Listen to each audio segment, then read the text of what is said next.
C'est une urgence pour le système de santé slovaque. Plus de 3000 médecins sont prêts à démissionner à la veille du Nouvel An en raison de leur mécontentement à l'égard du gouvernement.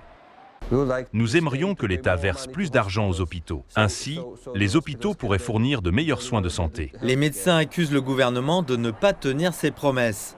En 2022, il a signé un mémorandum en 13 points avec le syndicat des médecins qui garantissait des augmentations de salaire, une meilleure formation et une amélioration des conditions hospitalières. Mais Martin Smetana, économiste spécialisé dans les soins de santé, affirme que ces promesses ont été abandonnées. J'espère vraiment que nous n'en arriverons pas là, car cela se terminera lorsque le premier patient mourra alors qu'il n'était pas obligé de mourir. Selon les experts, les hôpitaux publics souffrent d'une pénurie de personnel et près de 20% des nouveaux médecins choisissent de quitter le pays après l'obtention de leur diplôme à la recherche de meilleurs salaires à l'étranger. Le gouvernement slovaque a récemment approuvé une augmentation des salaires pour apaiser les tensions. Cette augmentation concerne les infirmiers, mais les médecins se sentent trahis.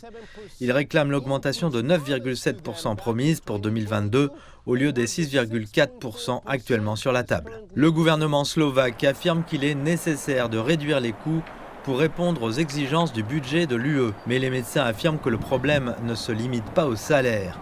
Ils ont rompu l'accord et nous voulons que l'accord soit rétabli. Alors qu'aucune issue au conflit n'est en vue, le gouvernement a intensifié la pression sur les médecins, introduisant récemment un projet de loi menaçant d'une peine d'emprisonnement pouvant aller jusqu'à 1 an en cas de grève. Le public et les patients se retrouvent ainsi coincés entre deux feux.